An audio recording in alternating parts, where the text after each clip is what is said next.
Hey everybody, welcome back to Brothers of the Arcana. As always, I am Alex Aldea.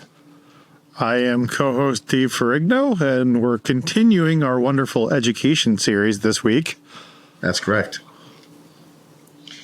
Well, kiddies, if you liked last week, I think you're going to dig this week. So last week we did a little bit of something on quantum entanglement, vibration, and masonry, which is all in all pretty esoteric stuff. Am I right, Dave? I would say so, Alex. Aren't we always right? Well, we're mostly right. Sometimes we're wrong. We don't care. We just like to debate. The idea being that, what you're seeing on the screen is another presentation that I delivered to pretty good effect around the state of New Jersey, where we like to go from lodge to lodge and talk to some of the brethren that are into esoteric masonry. So this one, again, is geared towards a more Masonic audience, but don't let that trouble you. It is an interesting one nonetheless, and we will be discussing it in detail afterwards. We're not going to make these episodes, I think, going forward. Probably not going to make them 2 hours. Maybe we'll make them an hour and a half, depending on how much we think we're being fruitful in terms of the discussion afterwards. So Dave's going to be coming out with a couple of his own presentations coming up. So look forward to that, mostly on the paranormal, ghosts, goblins, witches, broomsticks, all the stuff Dave is very familiar with. Of course. Got to sweep that closet, baby. Especially broomsticks. Yeah, exactly. So with that in mind, and then we'll be talking about our upcoming guest, which we'll have very soon, which we're extremely excited about. But first things first. So let's talk about sacred geometry. The geometry of the sacred, an exploration of sacred spaces and Masonic symbolism. So what are we talking about here? I am Right Worshipful Alexandru D. Aldea, and Right Worshipful means it's a title that's given to basically the highest rank you can attain in what's called Blue Lodge Masonry or typical symbolic masonry, the incoming level of Freemasonry. So we're not talking about the Scottish Rite or the York Rite or the Shriners or any other appendant or concordant body. We're talking about basic down the line masonry, Blue Lodge style. Right Worshipful is the highest honorific that you can get unless you're a Grand Master. So I was very honored to be made Grand Chaplain last year for staff, being on staff. So that was a lot of fun. And that's the title I go by when we're talking about masonry. So if you have questions about that or anything else, we'd be happy to chat about that. But as we are, I will be your guide today. And we're diving into the fascinating topic where architecture meets spirituality, sacred geometry. Pretty cool. This isn't just about, pretty designs and things of that nature. It's about fundamental principles that shape our universe. From the pyramids of Egypt to modern Masonic lodges, or really any building for that matter, these principles have stood the test of time, helping us to connect with something bigger than ourselves. Today's goal is to light up the spark of curiosity about the designs and the patterns that are not just around us, but also within us. How cool is that? So with that, let's begin. What is sacred geometry? Ever wondered how everything in nature follows a pattern? That's what sacred geometry is really all about. It's in the spirals of our DNA and in the vast galaxies of space. So, some of the points that we're going to try to explore as we go forward with this is mathematics as a universal language. So it's not just about numbers and equation. It's about understanding the patterns that create and make up our world. Spirituality in shapes. These patterns are more than just measurements. They carry deep spiritual meaning. And architecture as a canvas.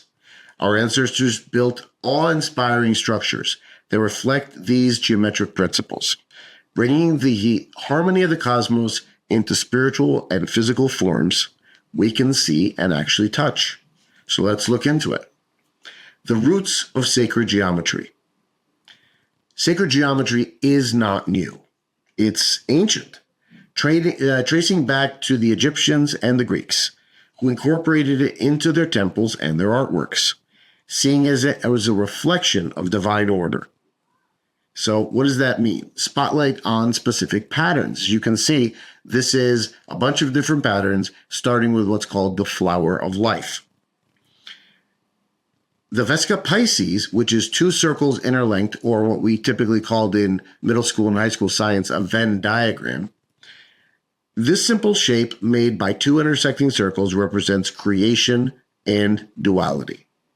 The flower of life, which we see shown here in the middle of the shot, is found in many religious sites worldwide.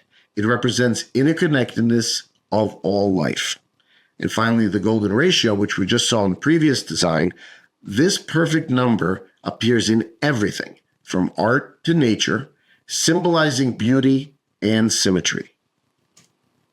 So here we have the idea of sacred geometry across cultures and civilizations. So this isn't only across different cultures, this is over time and across space all over the planet. From the precision of Egyptian pyramids to the philosophy underpinning the Greek temples, sacred geometry spans cultures and millennia.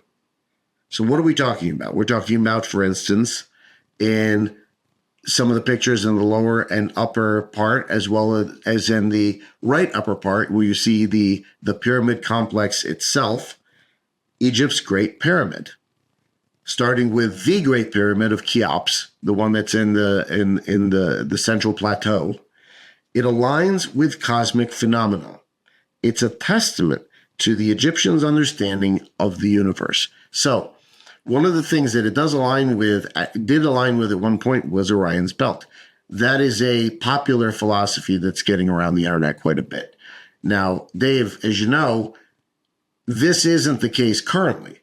This was the case during the Leo constellation when we were in Leo. Right now we're in Aquarius. We left Pisces and moved into Aquarius. But when we were in Leo, at least the last time around, was when the pyramids actually did line up with Orion's belt. And that is really saying something, because that would put the pyramids at a much older state than when we originally thought that they were constructed, according to the Egyptian idea.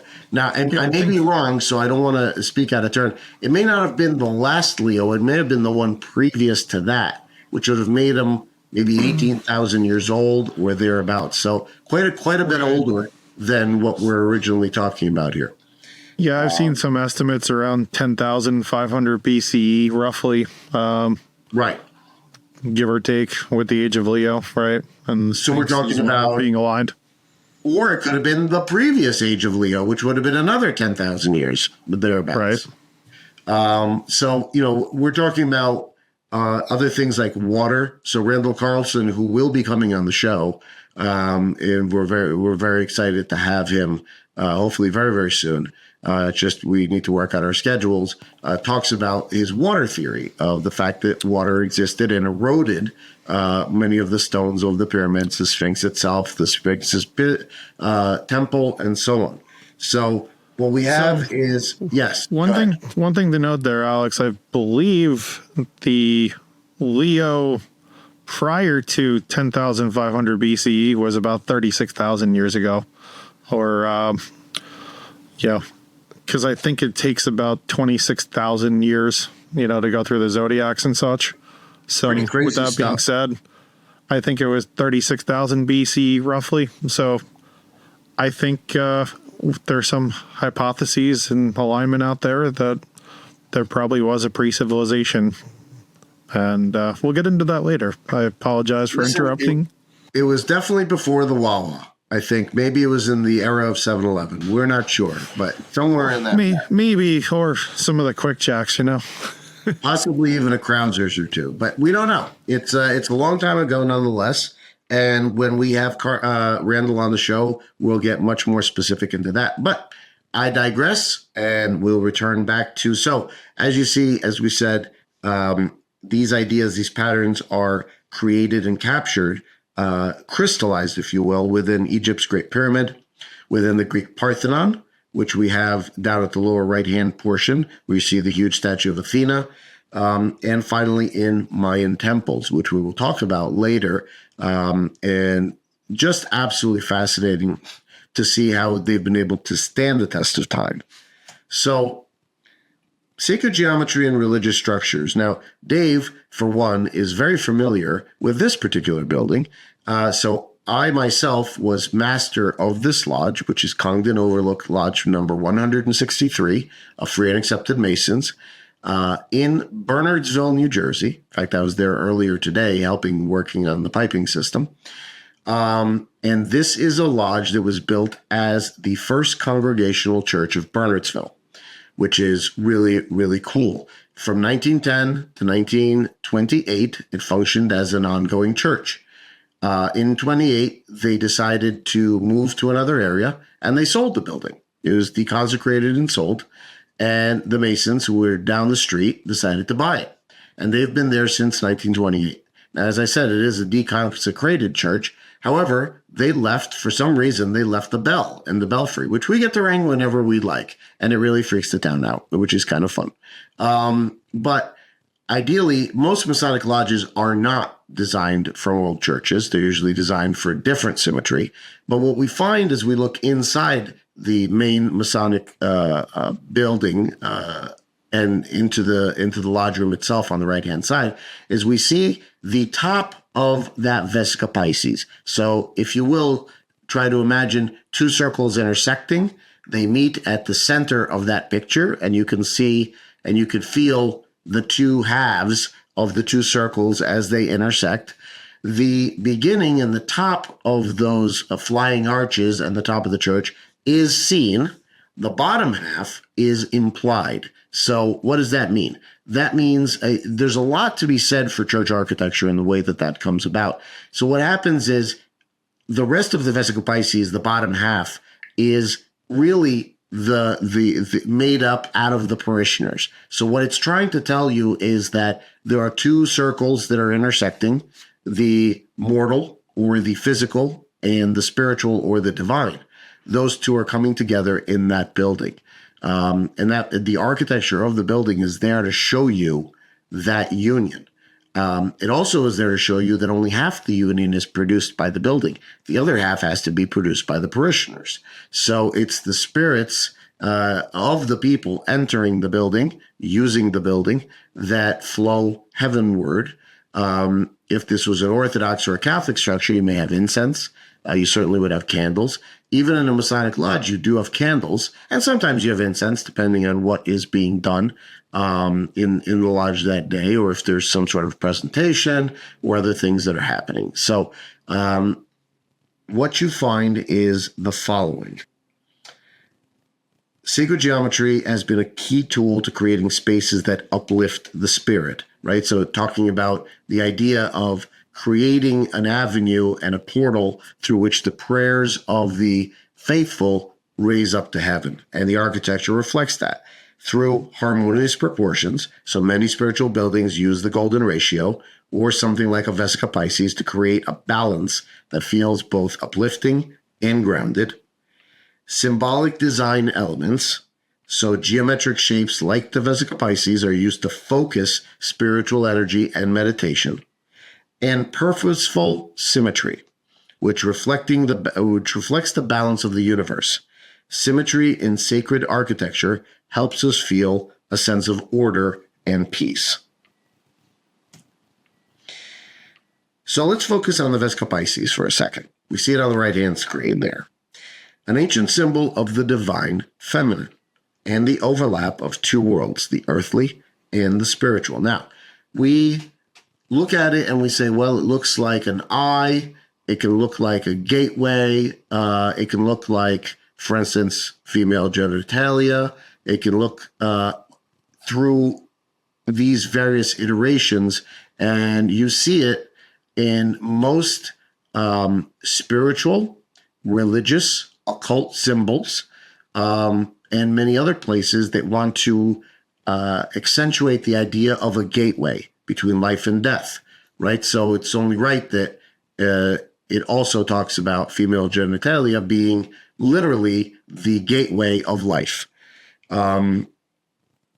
So why does it matter? It symbolizes the birth of the universe, the merging of opposites, and serves as a mystical bridge connecting different realms. Ever wondered how Masons use sacred geometry? It's not just for beauty. It's for building character. Masonic symbols are packed with geometric patterns that are used in meaningful ways, and they are as meaningful as they are, in fact, mysterious. So you have Psalm 133, which is very big in Freemasonry, and it says, "Behold, how good and how pleasant it is for brethren to dwell together in unity." The whole idea of fraternity is bringing brothers together in unity. The square encompasses an ever-present Masonic symbol, represents the idea of that same church-like ability, grounding earthly actions to the height of spiritual aspirations, literally shaping the way that we see the world.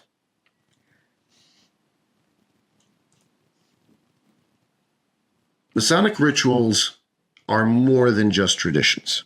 They are lessons in geometry, teaching us that the universe's fundamental truths are and can be seen through age-old symbols. So what does that mean? That means that there's always geometry in ritual spaces. If you look at churches like we just looked at, temples and other things, it isn't strictly Christian. It occurs in every religion around the world and in every building that emphasizes and accentuates beauty and proportion around the world. You will see geometry broadly celebrated. The layout of a Masonic lodge itself is a work of sacred geometry, designed to focus spiritual and communal energies. Now, again, that is because it's founded on the ideas of King Solomon's temple.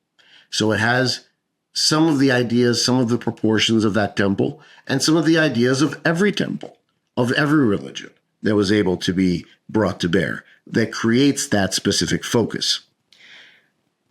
Every gesture in Masonic rituals has a purpose, often mirroring geometric principles that represent moral truths. So while we can't specifically tell you about the rituals because they are part of the secret patrimony of all Masons, and it's not up to myself or Brother Dave to bring out those secrets, we can tell you that a lot of it is based on geometry, the idea of sacred geometry, and learning lessons about that relate both to the inside of the human and the outside. In other words, what a human sees and interacts with, and what a human lives with and grows inside themselves. So now we're talking. Here we have the castle of Kukulkan. Masons talk about seeking more light. That's oftentimes what you'll hear in a Masonic conversation. This isn't just metaphorical. It's about gaining deeper insight into the patterns of nature and existence. Again, it works off the idea, like as does anything else in life, of the idea of the Hermetic principle of as above, so below. As inside, so outside. So as we build and create a better world on the outside, we're building our own temple on the inside, which we are hoping to build with integrity, brotherhood, and love. So let's deep dive a little bit into the idea of gaining knowledge. Understanding the geometry behind Masonic symbols can lead to profound personal insights and a better understanding of one's place in the cosmos. So, sacred geometry reaches beyond physical dimensions to touch on spiritual aspects. It's about how spaces and symbols can affect our inner lives. Now let's talk a little bit about the idea of sacred geometry in some of these buildings.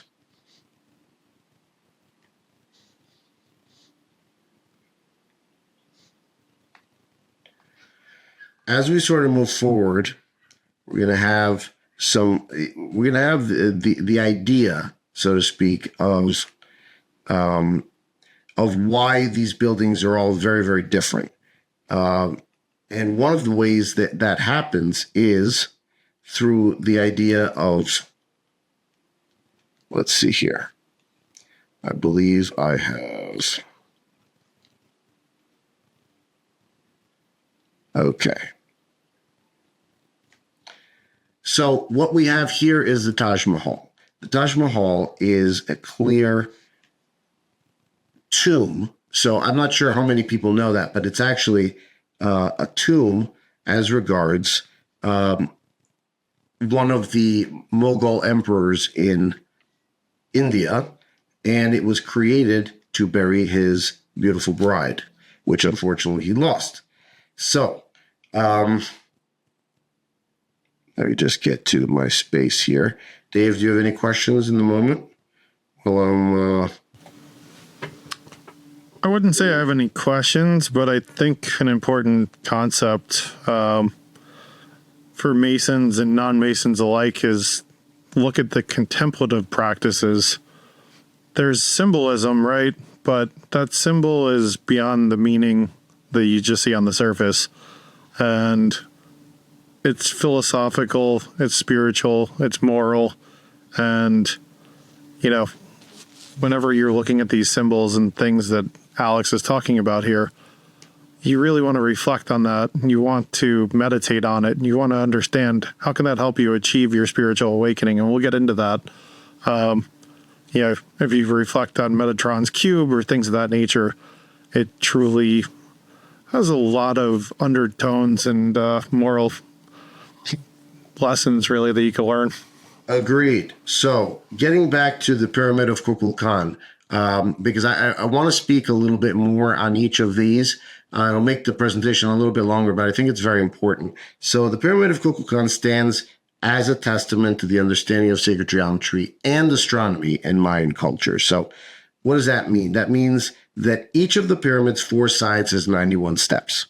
When combined with the final platform at the top, it totals 365 steps, mirroring the days of the solar year. I mean, that's crazy to think about. And we'll talk about more of that in a little bit. The base of the pyramid forms a perfect square, each side measuring exactly the same length. So this square base, aligned with the cardinal directions, supports a series of 9 terraces, split by staircases, representing the 9 underworld levels of Mayan cosmology. So it's renowned for its astronomical accuracy, particularly during the equinoxes. On these days, the setting sun casts shadows on the pyramid steps, creating the illusion of a moving serpent representing Kukulkan, the feathered serpent god descending down the staircase. So coming down out of the heavens and aligning with the earth, as we previously said, leading to, again, this idea of as above, so below, as inside, so outside. The physical temple is made to have an effect on the person watching it, and that effect will then create new change inside of ourselves. So this phenomenon highlights the Mayans' ability to integrate sacred geometry with celestial cycles. The Taj Mahal, often described as a teardrop on the cheek of eternity, is not only a testament to love, but also a remarkable example of sacred geometry. So it's an architectural jewel, probably the architectural jewel of India, let's say, at least the one that most people know. And it encapsulates the Mughal dynasty's sophisticated understanding of the principles of sacred geometry. It incorporates the golden ratio. It has divine proportions which inform the mausoleum's overall layout, from the grand central dome to the placement of its 4 minarets, creating a harmonious balance that is both pleasing to the eye and evokes a sense of actual perfection. The main entrance's archway and the height of the central dome relate to the rest of the structure. The proportions of the interior chambers adhere to the golden ratio, underscoring the architectural commitment to create a space of unequaled beauty and balance. It was commissioned by Emperor Shah Jahan in memory of his beloved wife, Mumtaz Mahal. The monument is a symbol of eternal love and the promise of paradise. It also features a charba, or a quadrilateral garden, which divides the walkways and flowing water into small equal parts. This garden layout It's symbolic of the four rivers of Islamic paradise, which complements the mausoleum's sacred geometry, reinforcing the themes of divine beauty and eternal life. Now, we have the Hagia Sophia of Constantinople, which is now called Istanbul, stands in Turkey. So I'm Orthodox Christian, and I wasn't going to have a church design and architecture presentation without having the what would be the St. Peter's Basilica of Orthodox Christianity worldwide, which is the Hagia Sophia. The Hagia Sophia has, for a long time, been converted to a mosque, and then that mosque was converted to a museum, so that everyone could then enjoy this beautiful piece of architecture. But nonetheless, when it was created as a masterpiece of Byzantine architecture, standing as a monument to the intersection of faith, art, and science. It was constructed as a cathedral, again later a mosque, and now serves as a museum. But its enduring beauty and architectural significance transcends religious and cultural boundaries. It is renowned for its massive dome, which appears to float miraculously above the central nave. And you could see that. And they said, well, that was the first of its kind, integrating a dome that seemed to have no supports whatsoever. They couldn't figure out how you would create such a thing. It was achieved through a series of architectural innovations, including the use of pendatives, or triangular sections of vaulting that transition the square base of the building to a circular base for the dome. This not only provides the structural support needed for the dome, but also allows for an interior space that is both expansive and ethereal. Now, Dave, this is very interesting because you have a square base, you have a round dome, and the triangle is the modality through which you affect that change from the dome, from the square to the circle. So that's fascinating. That's what you need in architecture in order to transcend from a squared circle, from a square to a circle. Very, very interesting, and something probably to discuss further. The construction of the Hagia Sophia marks a pivotal moment in architectural history, as its architects, Anthemius of Tralles and Isidore of Miletus, employed a complex system of light and space to create an interior that was unparalleled in its ability to inspire awe and devotion. So beyond just these architectural innovations, it's a treasure trove of sacred symbols that reflect the Byzantine understanding of the cosmos and the divine. The central dome, with its 40 windows, is not merely an architectural marvel, but represents the heavens themselves. The light that pours in through the windows bathes the interior with a celestial glow. As you can kind of see on the right side of the picture, that glow that gets created through the windows. The light that pours in through the windows bathes in the interior in that glow, creating a tangible sense of an actual divine presence. Mosaics and calligraphy panels within the Hagia Sophia further enrich its spiritual atmosphere, depicting holy figures and verses that emphasize the building's role as a sacred space where heaven and earth meet. The dome soaring above the worshippers serves as a constant reminder of the world beyond, a celestial canopy that mirrors the firmament. The Great Mosque in Cordoba, the jewel of Moorish architecture in Spain, stands as a testament to the Islamic Golden Age's architectural ingenuity and profound spiritual insight. The mosque's interior is renowned for its visually stunning array of double arches, which we see here, supported by over 850 columns of jasper, onyx, marble, and granite. These arches, with their alternating red and white voussures, create a rhythmic pattern that draws the eye endlessly along the nave, evoking a sense of the infinite within the mosque's finite space. This architectural choice reflects the Islamic concept of the universe's boundlessness and the omnipotence of the divine. The repetition and mathematical precision of those arches embodies the Islamic reverence for geometric patterns and symmetry as a means of contemplating that divine order. So, it's got an expansive prayer hall and repetitive interlacing arches, which metaphorically represents the universe's infinite expanse and the human soul's journey through understanding the divine, or towards understanding that divine. The play of light filtering through the mosque windows and reflecting off the columns enhances that ethereal atmosphere, further emphasizing the mosque's role as a bridge between the earthly and the transcendent. So it's a wonderful place for prayer, for contemplation, and for the pursuit of spiritual wisdom.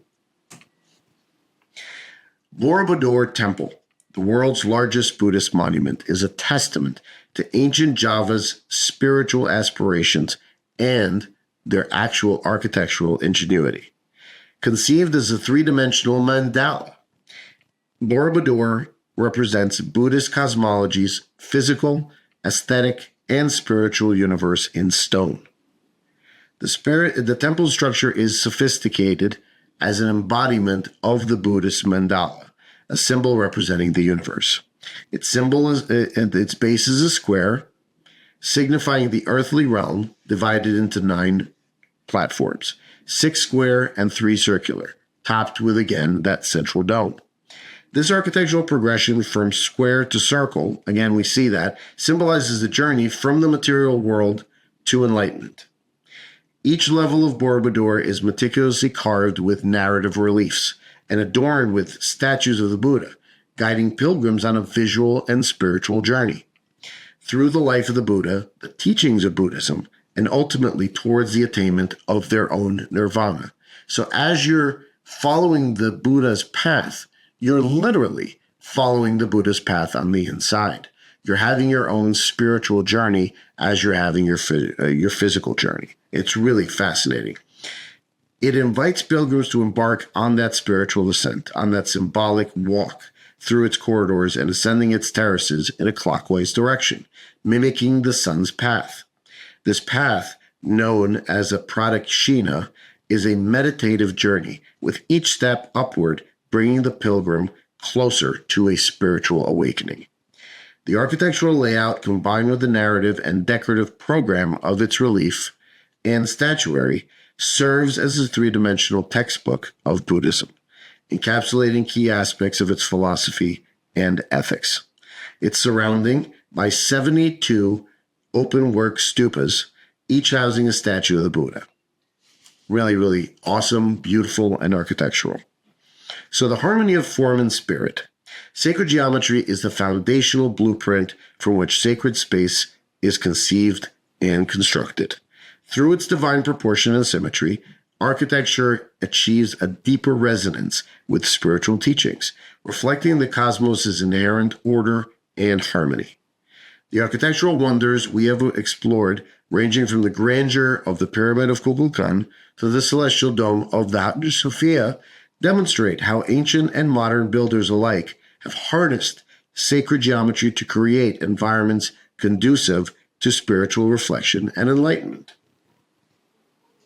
These architectural marvels are not just stone and mortar. I think we've hoped to prove that by now, right? So they are profound expressions, actual expressions of humanity's quest for understanding and connecting with the divine. Each arch, each dome, each spire speaks to the universal truths of unity, harmony, and the cyclical nature of our own existence, inviting those who enter to ponder their place within the larger cosmic order. Sacred space, through their geometric precision, symbolizes depth, serves as a physical embodiment of those spiritual principles, and offers that tangible connection that we need in order to access the metaphysical realm, both on the outside and on the inside. They remind us of the quest for the divine through their diversity of cultures, religions, topics, and so on. Their expressions all relate to the same quest, that shared human endeavor that transcends cultural and temporal boundaries. So now we find ourselves standing at the threshold of an even greater mystery, the intricate patterns and principles of sacred geometry. They offer that glimpse, yes, into architectural genius, but also illuminate the profound interconnectedness of all things. Sacred geometry serves as a key for unlocking the mysteries of the actual universe, revealing a world where everything from the smallest particle to the vastest galaxy is interconnected. The principles of sacred geometry remind us that there is a deeper order and harmony underlying apparent chaos of the universe. By studying these patterns, we can gain insights into the nature of reality itself. Discovering the beauty, balance, and symmetry are not mere aesthetic choices, but fundamental building blocks of existence.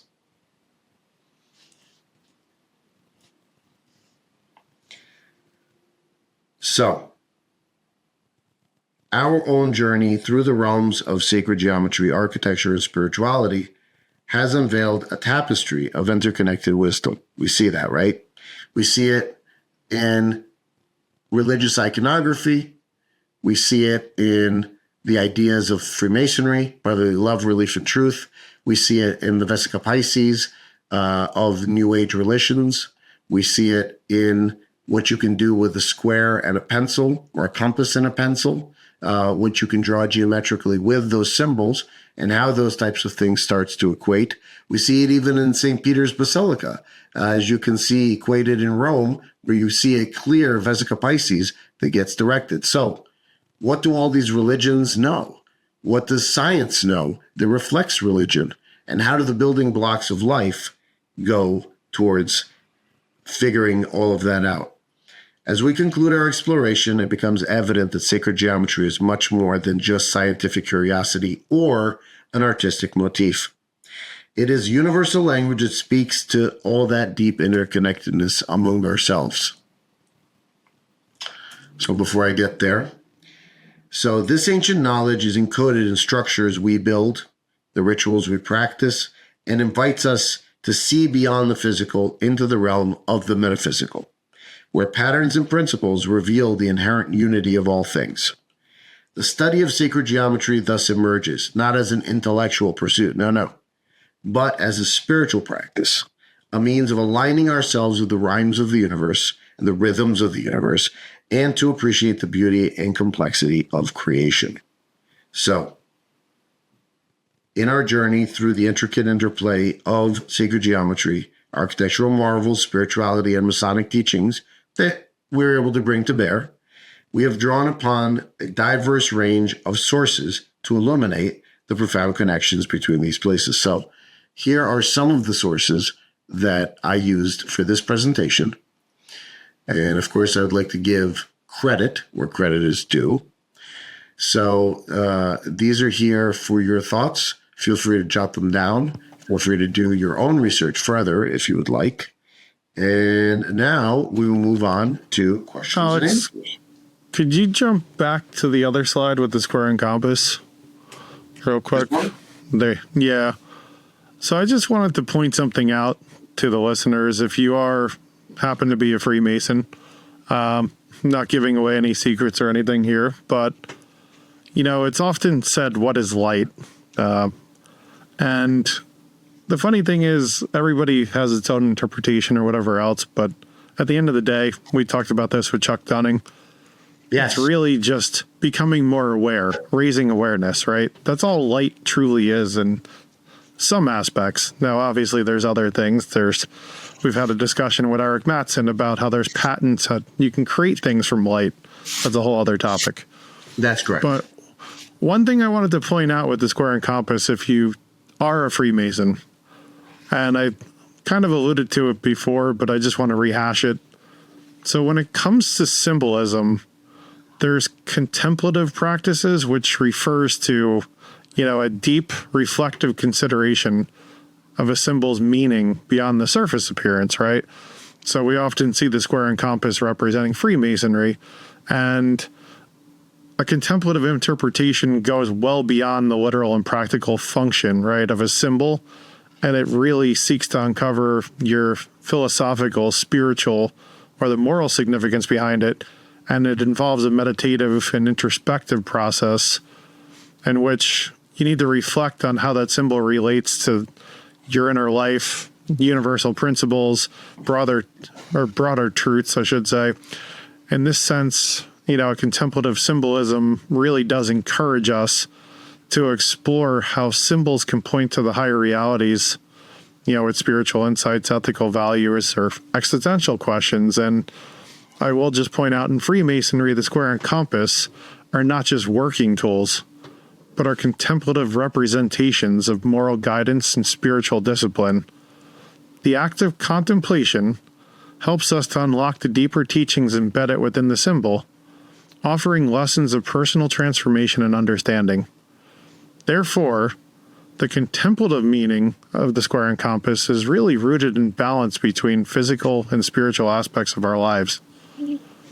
And the square is teaching us to conduct ourselves as better people and align our actions with ethical practices, right, and principles. Sure. It symbolizes the foundation of a just and honorable life and guiding our own behavior in the material world. And the compass, on the other hand, symbolizes spiritual growth and the importance of self-restraint. And it really does encourage us to keep our desires and ambitions within our proper limits, fostering inner harmony and wisdom.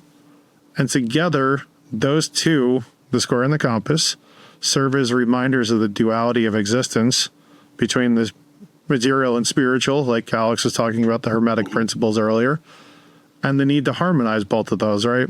So they prompt us to truly reflect and balance between our worldly duties and our higher pursuits and our spiritual understanding.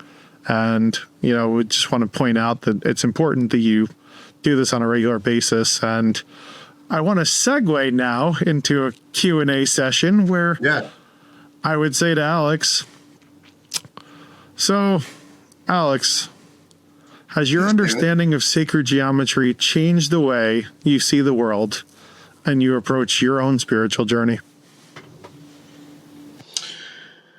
In a bunch of ways. So first of all, it's a toolkit, right? So when you say working tools, Masons understand on a much deeper level what that means. But you use them for internal purposes to think about, how you want to live your life, how you want to interact with others, how you want to get a sense of what not, I don't want to say dogma because that's the wrong word. What maybe strictures to some extent, which regimentation with the idea that something that has direction is more powerful. Something that has direction is more focused, right? So these are, think of them as lenses, and a telescope or anything else, or a microscope that focus your awareness, focus your intention in certain ways and certain flavors that allow you to then have different experiences of life, and hopefully more positive experiences, right? So giving that, so that's oftentimes how I would say that I would use those. Makes sense. Yeah. What about yourself? Well, I think, obviously being a Mason and being taught lessons in sacred geometry as part of our ritual and the dogma of Freemasonry, right? I think I don't necessarily say that I'd be sitting there, I'm not looking at, let's be honest, we're not sitting there doing trigonometry and geometry and math or whatever else, but I do feel, clearly the universe, when we look at, the spiral, the Fibonacci spiral, you look at all these different things, the helix, the DNA, like you're alluding to, it all is a collective, and clearly sacred geometry is part of the universe, because you look at flowers, you look at, snowflakes, whatever it is out there, it all has principles of sacred geometry. And clearly the ancients and ancient civilization used our sacred geometry in many aspects, as you're alluding to, aligning with the constellations and everything else. So I think, part of that, I think spiritual growth, everybody is on their own journey. And clearly part of our journeys has been sacred geometry and studying that, just because we are Freemasons and other initiatic orders, right? But Sure. that's not to say that a person that's a non-Mason can certainly look into this as well, and that those principles could be applied across any life. And I think it's important to do that. And like I said, the contemplation and the contemplative practices is really important. Look, if there's anything that this shows, it's that these principles are so universal, it's not even funny. I mean, literally any culture, pick a culture, any culture that you could be said to be advanced, right, on some level, that builds more than just mud huts.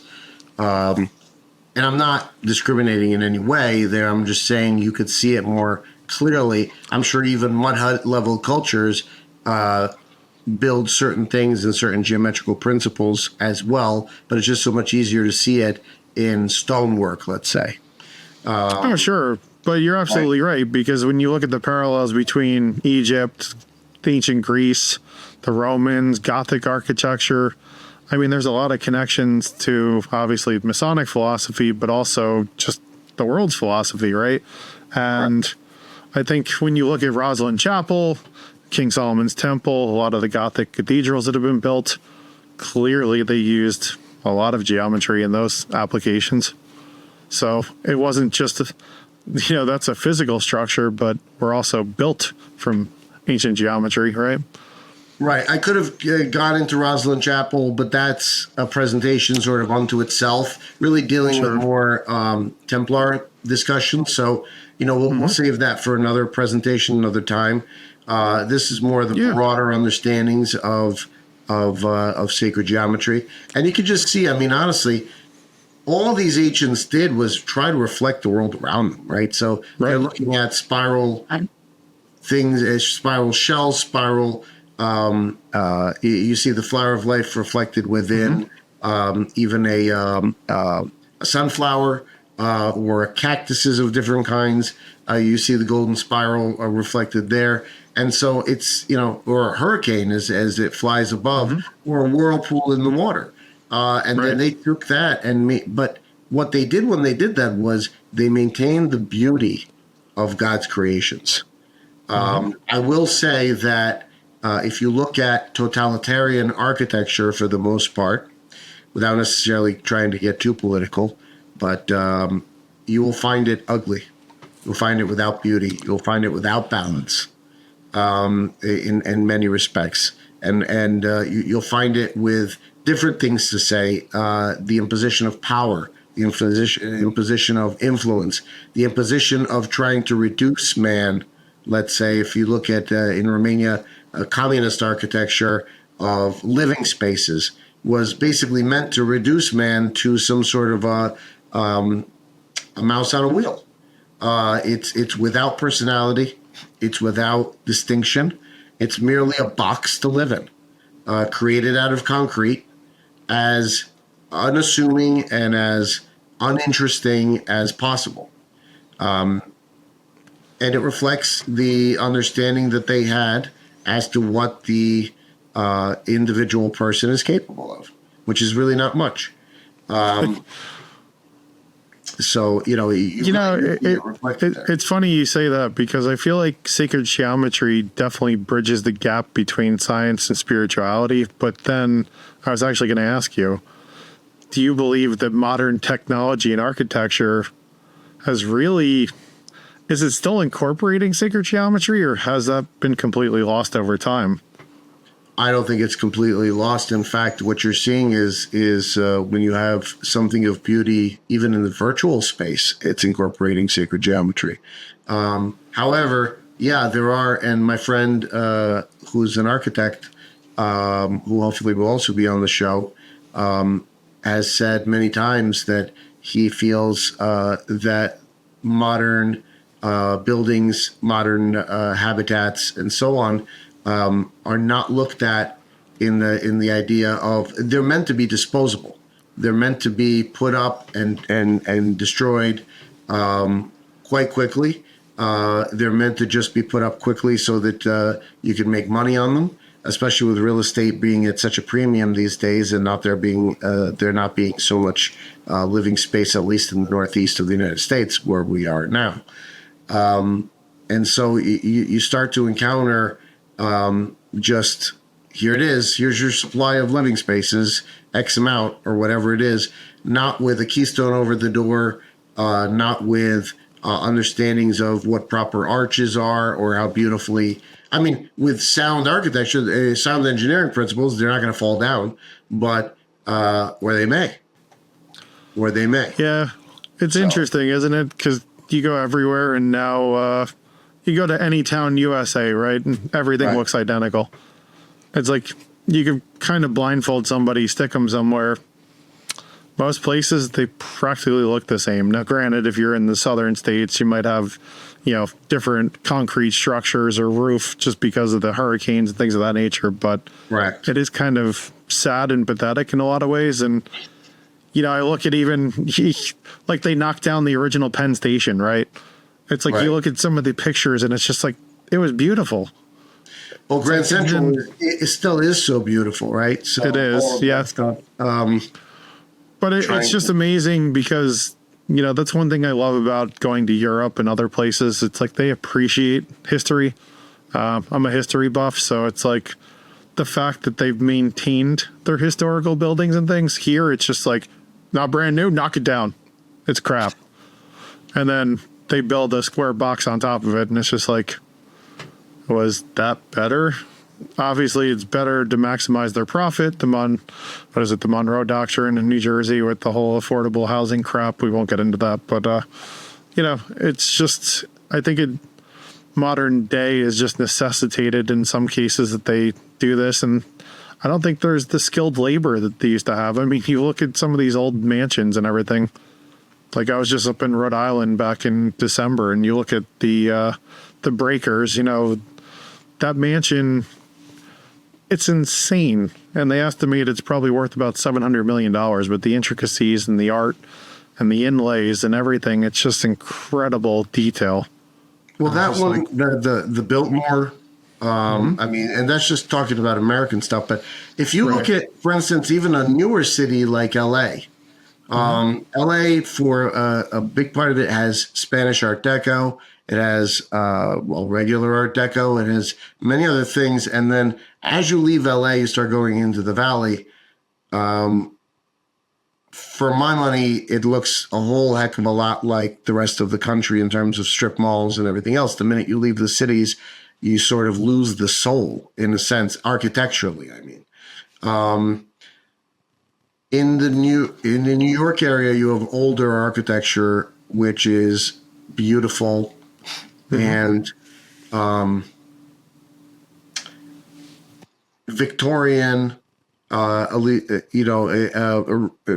Regency somewhat, and so on, and American colonial for the most part. There's some beautiful things that you can see, and when you pass by it, you don't need to know anything about architecture. You just need to look and try not to judge. Just look with as if you've never seen a building before, and feel inside how it starts to affect you over a little bit of time. And you will see that it does. It will make you happy, potentially joyous. It will invoke certain ideas in your mind. It will start to do that when you're in church, right? The egregore of these things. And we started talking about egregores with Mark Stavish, and please go out and buy his book, Egregores. It's a fantastic book. It's a book that will give you a much better understanding of spiritual ideas across different religions, traditions, modalities, and so on, about what an egregore is. It's the spirit of the place, or the spirit of, you could say genus loci, the spirit of the place. But it's also the zeitgeist, right? The spirit of the times. It's a lot of those kinds of things, the egregore. It is a portion or a piece of consciousness that is larger than a human being. It's something you can subscribe to, like the egregore of the Catholic Church or that of any religion. There's even an egregore in atheism, guys. So to all you atheists out there that don't believe in God, well, you believe in something, and it's something bigger than you. So you call it whatever you want. True story.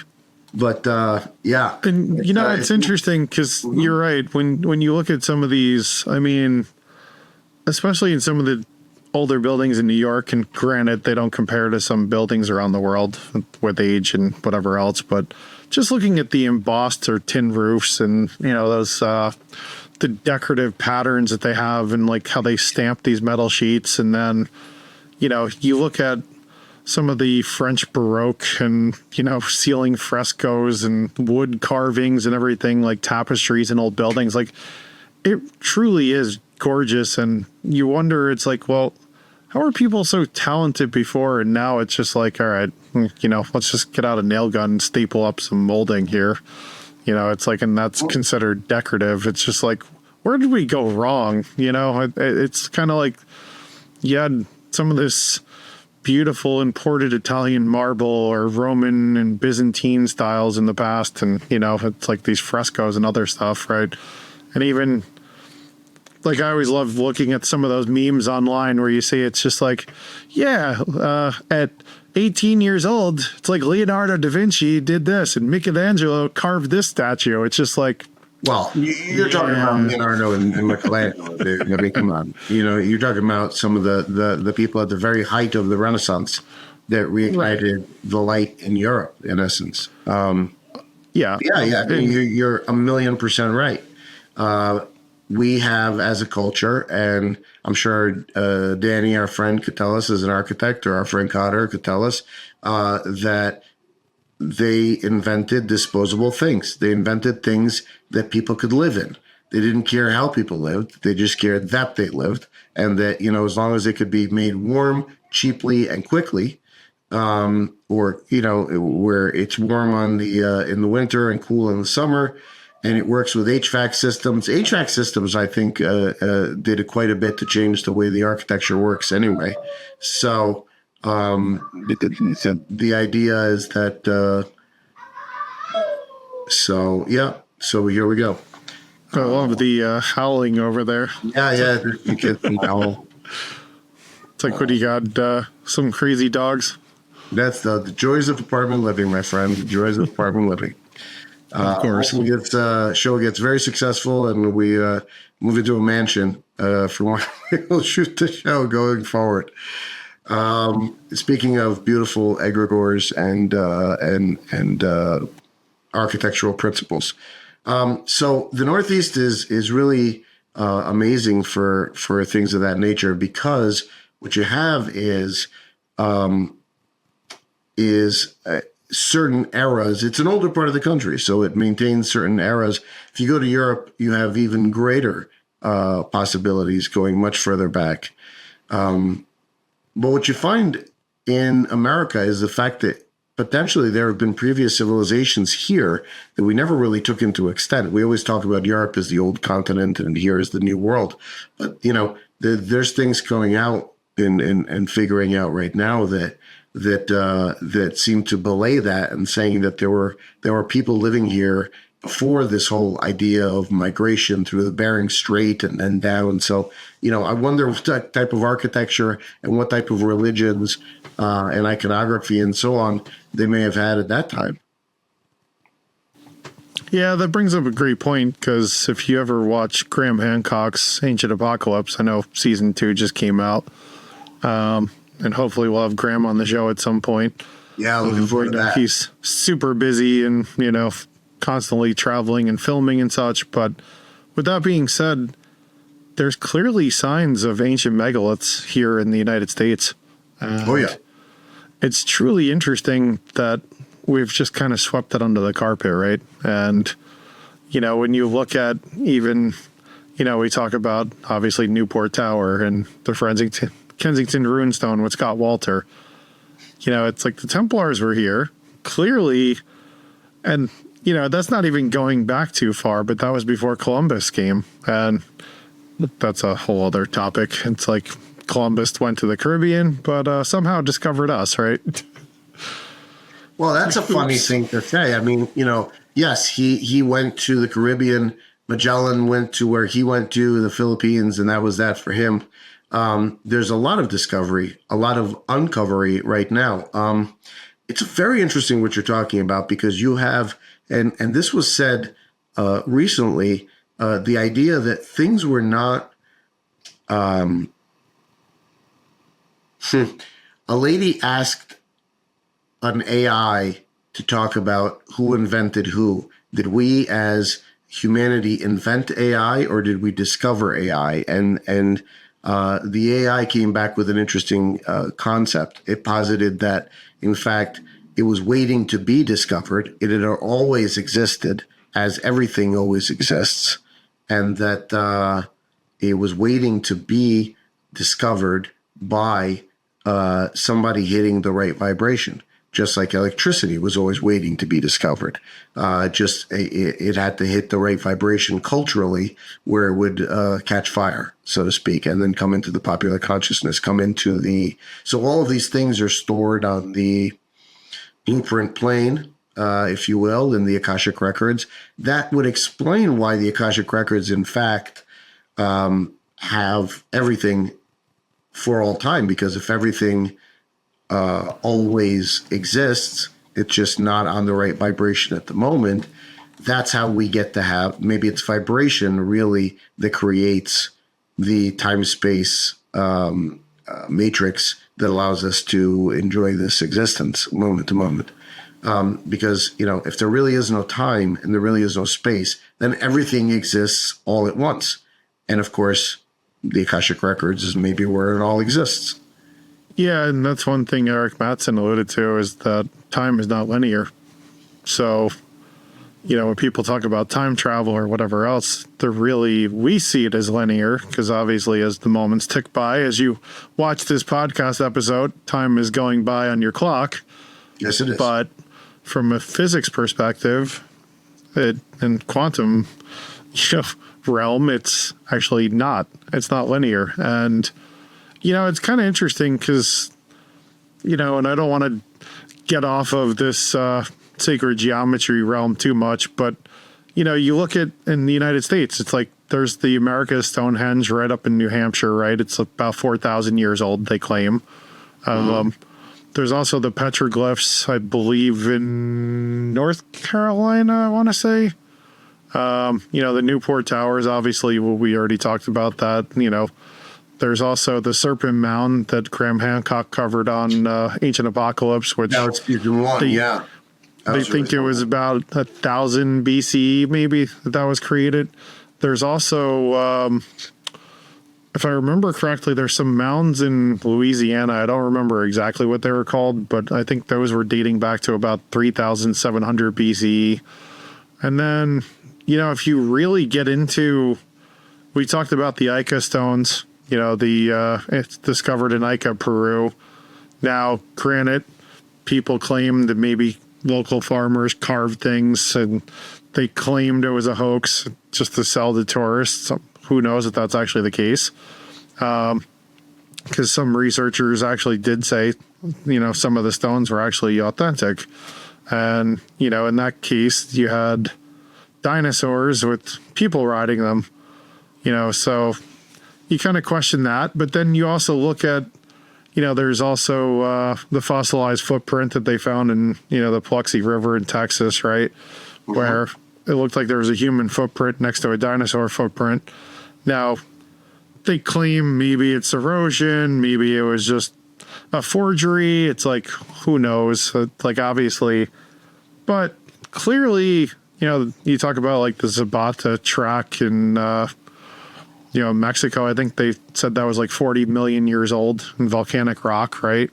Sure. And, there's that sandal footprint or whatever they found, I think in Utah or somewhere along those lines. So clearly, Eric theorized that humans, or at least some advanced civilizations, been around for a lot longer. And, clearly, to your point, I think a lot of this stuff has existed. I think, you look at the pyramids, you look at how there was structures like, the Great Pyramids of Egypt, or obviously there's other pyramids all around the world. Right. And the question becomes, when were they actually built? I truly believe the Egyptians stumbled on the pyramids. I don't think they built them, but that's just my take on it. I believe as well, you know, and I don't know about Kukulkan or other bigger pyramids. I mean, obviously, you know, you've got some other ones that, you know, some that apparently are buried in China under the earth. And they don't want to dig them up or haven't been able to yet or aren't interested in it. Not sure what the case may be, but, you know, people have their own theories on that as well. For whatever level these totalitarian governments seem to be against the idea of our own illumination. As you can see, both Stalin and Hitler put Masons into gulags and concentration camps, respectively. A lot of people seem to have a distrust for the fraternity. And look, I mean, you know, when you have anything with secrets, it breeds some level of temptation to look at those people and say, well, they must be doing something bad. Otherwise, why would they have a secret? When the truth is that the secrets are there to make the bond between the brothers more special and really has nothing to do with the outside world. So, you know, learning and experiencing this, the idea of taking geometry, taking symbols, taking ideas about what, you know, can be put together and put out into the world. You have, you just have you have a modality to start to have a conversation about what we've lost, about who we are, and maybe where we're going. Right, and that brings up with ancient and sacred geometry, like obviously you look at some of these megaliths and structures that were built thousands of years ago underground. Right. You know, you look at Cappadocia, right? It's like there's literally an underground city there. You have Göbekli Tepe. There's the caves in China that were the ancient megaliths. I think they recently found that giant cave in Japan too, the ninja tunnels or whatever they were called.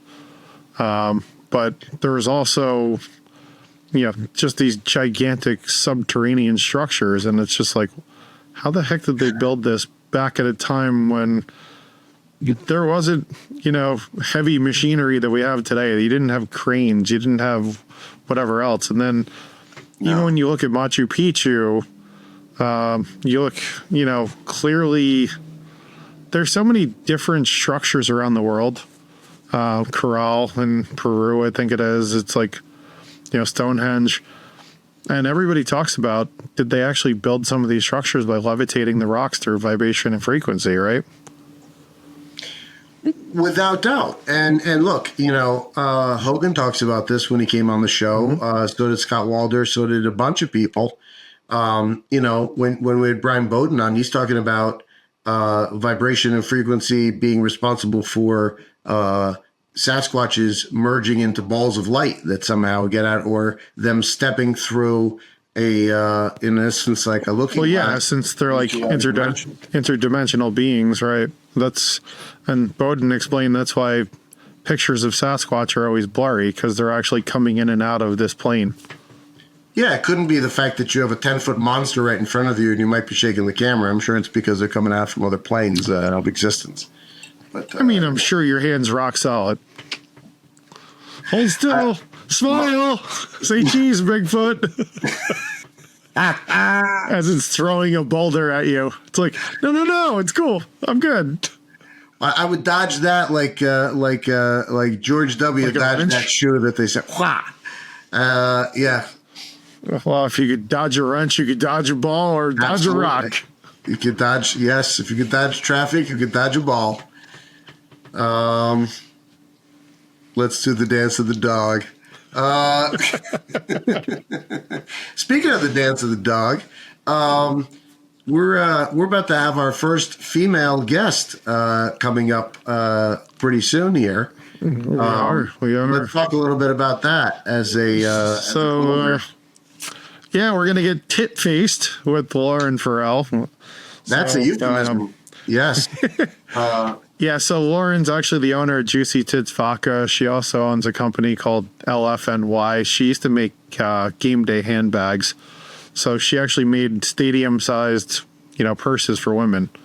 And I know she actually has a cool patent for a wristlet, too, that she still hasn't brought to market. But, we could ask her about that. But we could certainly talk about entrepreneurship, some other various aspects. And, one thing about Lauren, I know she